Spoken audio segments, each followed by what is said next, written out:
നമ്മുടെ മുട്ട തിളച്ചു ഇറക്കി വെച്ചിട്ട് നമുക്കിനി മുട്ടയ്ക്ക് ആവശ്യമായ തേങ്ങ ഒന്ന് വറുത്തെടുക്കാം. ചെറുതായിട്ട് ഒരുപാട് ചുമക്കാൻ നിൽക്കണ്ട.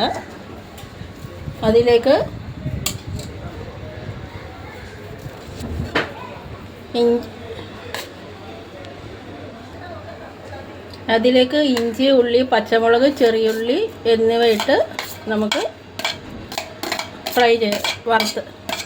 വറുത്തെടുക്കാം. ഒരു ശകലം പച്ച വെളിച്ചെണ്ണയും കൂടെ ഒഴിച്ച് വറുത്തെടുക്കുക. ഞാനിവിടെ പാരച്യൂട്ടിൻ്റെ എണ്ണയാണ് ഉപയോഗിക്കുന്നത്.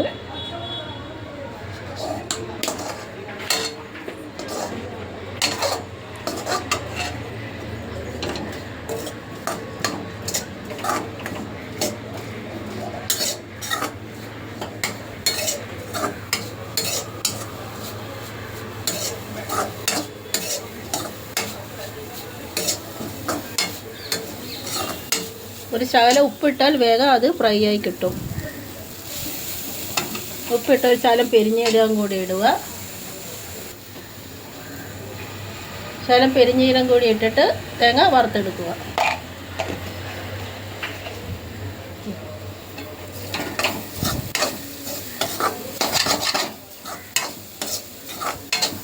കൈവിടാതെ ഇളക്കിക്കൊണ്ടിരിക്കണം, അല്ലാതെ അടിക്ക് പിടിക്കും. അങ്ങനെ നമ്മുടെ തേങ്ങ ഏകദേശം റെഡിയായി. ഇനി നമുക്ക് മസാലകൾ ഓരോന്നായിട്ടിടാം. ആദ്യം മഞ്ഞൾപ്പൊടി ഇടാം.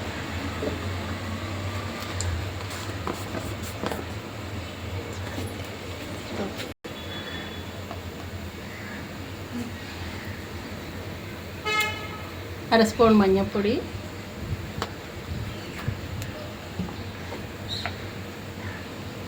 രണ്ട് സ്പൂൺ മുളക് പൊടി. എൻ്റെ ചെറിയ സ്പൂണ്, അതുകൊണ്ടാണ് ഞാൻ 2 സ്പൂൺ ഇട്ട്. നിങ്ങൾ എരിവിനനുസരിച്ച് ചേർത്ത് കൊടുക്കുക. മല്ലിപ്പൊടി, 1 സ്പൂൺ മല്ലിപ്പൊടി.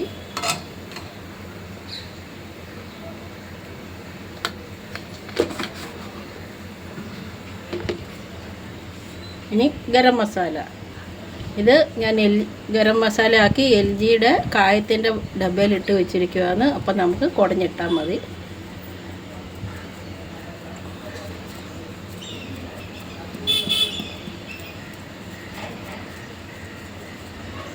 നമുക്ക് എല്ലാം കൂടെ ഒന്ന് ഫ്രൈ ചെയ്തെടുക്കാം.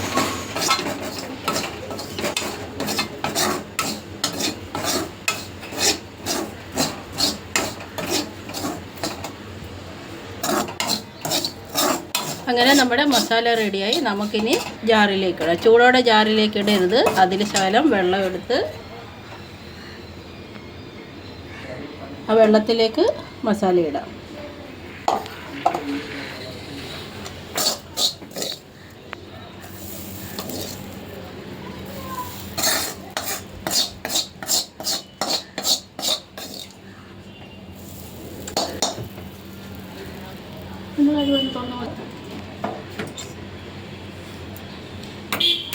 ഇനി നമുക്ക് അതേ ചട്ടി അത് തന്നെ വെച്ചിട്ട് ഉള്ളിയും തക്കാളിയും വഴറ്റിയെടുക്കാം. ഇത് തേങ്ങ വറുത്ത ചട്ടിയാണ്, അത് അഴുക്കല്ല. അതുകൊണ്ട് അതിൽ തന്നെ എടുത്താൽ ഒരുപാട് പാത്രം നമുക്ക് കഴുകാൻ നിൽക്കണ്ട.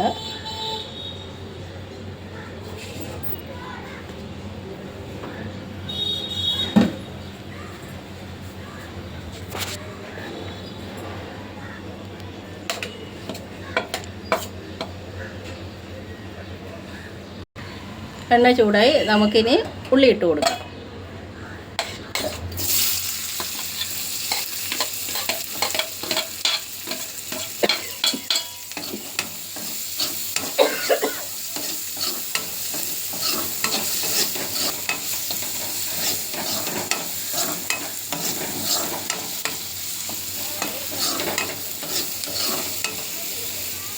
ഉള്ളി ഒന്ന് വഴണ്ട് കഴിയുമ്പോൾ നമുക്ക് തക്കാളി ഇട്ട് കൊടുക്കാം.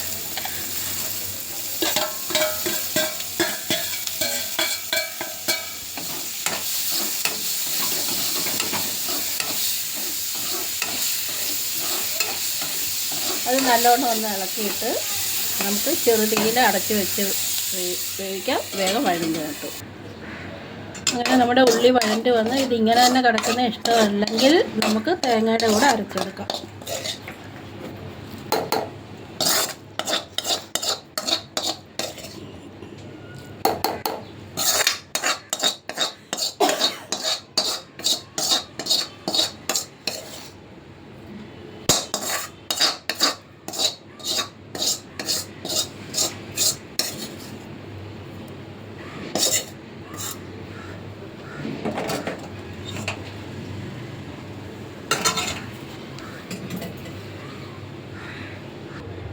മുട്ട വേവിച്ച് ഇങ്ങനെ ഒരു അടപ്പ് വെച്ച് അടച്ച് വെക്കുക.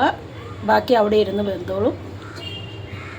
കഞ്ഞിവെള്ളം, ചോറിൻ്റെ കഞ്ഞിവെള്ളം കളയാതെ ഇതിൻ്റെ അകത്ത് ഒഴിച്ച് ഉപ്പിട്ട് 1-2 തിള വരുമ്പോൾ ഇറക്കി വെച്ച് അടപ്പിട്ട് അടച്ച് വെച്ചാൽ ബാക്കി അവിടെ ഇരുന്ന് വെന്തോളും. ഇനി നമുക്കിതൊന്ന് അടിച്ചു കൊണ്ടുവരാം, അരച്ച്. അങ്ങനെ നമ്മുടെ മസാല ഇവിടെ റെഡിയായി. നമുക്കിനി കടുവറ. ഇത് മസാലയൊക്കെ വത്ത ചട്ടി ആയതുകൊണ്ട് ഇങ്ങനെ ഇരിക്കുന്നത്. ഒരു ചട്ടിയിൽ തന്നെ എല്ലാം ചെയ്തെടുത്താൽ പാത്രം ഒരുപാട് കഴുകാൻ നിൽക്കേണ്ട. എണ്ണ ചൂടായി നമുക്കിനി കടുക് പൊട്ടിക്കണം.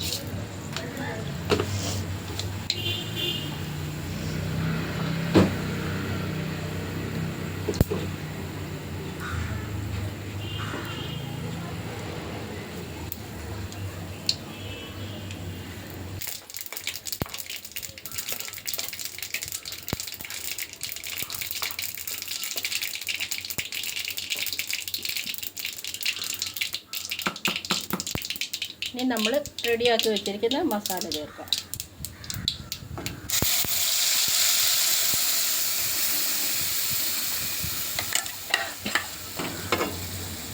ആ ജാറിലേക്ക് ശകലം വെള്ളം ഒഴിച്ച് അതുകൂടെ ജാറിൽ മസാല ഉണ്ടാവും, അതുകൂടെ അതിലേക്ക് ഒഴിക്കുക.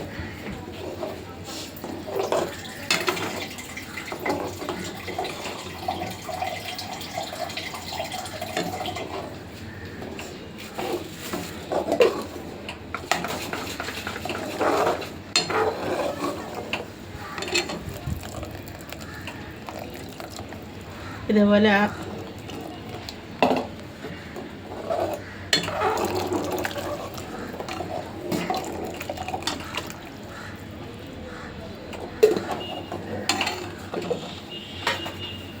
കറി നല്ലോണം തിളക്കട്ടെ. ശകലം കൂടി ഉപ്പിടുക. നമ്മൾ തേങ്ങ വറുക്കുമ്പോൾ ഉപ്പിട്ടതാണ്, അതുകൊണ്ട് കുറച്ച് ഉപ്പിടുക. ഇനി അടുത്ത പണി, ഏറ്റവും ഇൻട്രസ്റ്റ് ആയിട്ടുള്ള ഒരു പണിയുണ്ട്. ഈ മുട്ടത്തോട് പൊളിക്കുന്ന പോലത്തെ ഇൻട്രസ്റ്റ് ആയിട്ടുള്ള ഒരു പണി വേറൊന്നുമില്ല. നല്ലോണം ചട്ടിയുടെ സൈഡിലിട്ട് നല്ലോണം ഇതാക്കുക, തട്ടിയിട്ട് വേഗം പൊളിച്ചെടുക്കാൻ തരാം. ഇത് കണ്ടോ എത്ര വേഗമാണ് പൊളിച്ചെടുക്കാൻ പറ്റുന്നത്.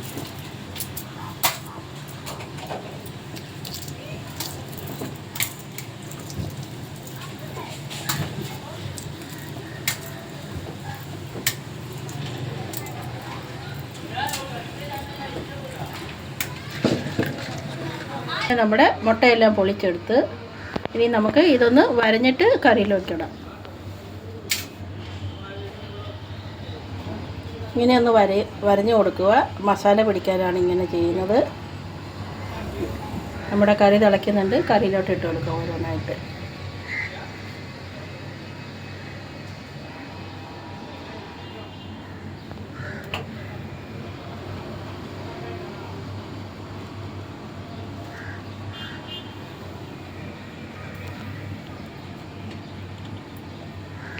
എൻ്റെ വീഡിയോ ഇഷ്ടമായെങ്കിൽ ലൈക്ക് ചെയ്യണേ, ഷെയർ ചെയ്യണേ, സബ്സ്ക്രൈബ് ആൻഡ് കമൻറ്റ്. നിങ്ങളുടെ അറിവുകൾ, എൻ്റെ അറിവുകൾ ഞാൻ നിങ്ങൾക്ക് പകർന്നു തരുന്നതായിരിക്കും.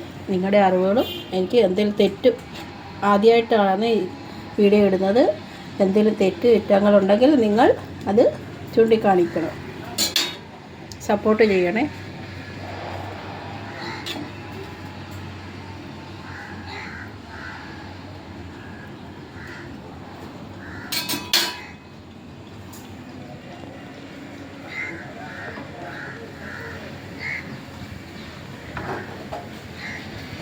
അങ്ങനെ നമ്മുടെ കറി തിളയ്ക്കുന്നുണ്ട്.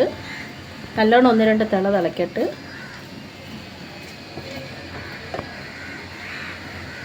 ഒന്ന് അടച്ചു വെക്കാം.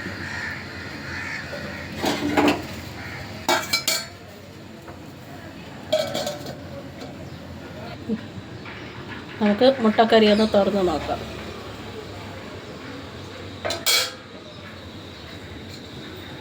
നല്ലോണം തിളയ്ക്കുന്നുണ്ട്. നമ്മുടെ കറി റെഡിയായി, എണ്ണയൊക്കെ തെളിഞ്ഞ് വന്നിട്ടുണ്ട്. ഇളക്കി ഇറക്കി വെക്കാം.